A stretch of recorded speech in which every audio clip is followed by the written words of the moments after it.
ఇవాళ ఇద్దరు ఆడబిడ్డలు జర్నలిస్టులు ఏం తప్పు చేసిండ్రు? వాళ్ళు ఏం చేసిండ్రు? పాపం ఒక అమ్మాయి విజయారెడ్డి అనే జర్నలిస్టు, ఇంకొక అమ్మాయి సరిత అనే ఆడబిడ్డ, ఇద్దరు సీదా కొండారెడ్డి పల్లెకు పోయినరు. కొండారెడ్డి పల్లెలో నిజంగా రుణమాఫీ జరిగిందా లేదా ఇది తెలుసుకుంటందుకు పోయినరు. తెలుసుకుంటందుకు పోతే అక్కడ ఉండే కొంతమంది కాంగ్రెస్ గుండాలు వాళ్ళ మీద దాడి చేసి ఆడపిల్లలను కూడా చూడకుండా వాళ్ళను బురదల నూకేసి వాళ్ళను కొట్టి ఇక రకరకాలుగా అసభ్యంగా ప్రవర్తించి కొండారెడ్డి పల్లెలో ఇద్దరు ఆడబిడ్డలకు అవమానం చేసిండు. నేను అందుకే అడుగుతా ఉన్నా, ముఖ్యమంత్రి నీకు నిజంగా చిత్తశుద్ధి ఉంటే రేవంత్ రెడ్డి ఎందుకు భయపడుతున్నావు? విలేకరులు వాస్తవాలు బయట పెడితే ఎందుకు భయమైతున్నది?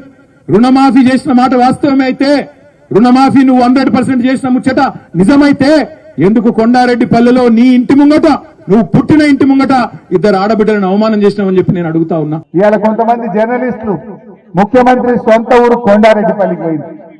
ఆ ఊర్లో అందరిని అడిగితే ఎవరిని అడిగినా రుణమాఫీ కాలేదంటున్నట. రూపాయికి 12 మంది రుణమాఫీ కాలేదంటున్నట. కొంతమంది రేవంత్ రెడ్డి మనుషులు గుండాగాళ్ళు వచ్చి ఆ మహిళా జర్నలిస్టుల మీద దాడి చేసి మహిళల మీద చెప్పుకోలేని విధంగా ఆ మహిళా జర్నలిస్టులను ఇబ్బంది పెట్టినటువంటి పరిస్థితి. ఇదా ప్రజాపాలన? ఇవాళ జర్నలిస్టులపై ముఖ్యమంత్రి ఊళ్ళోనే 12 మందికి రుణమాఫీ కాలేదని చెప్పి అందరినీ అడుగుతా ఉంటే ఆ జర్నలిస్టుల మీద దాడి చేసింది.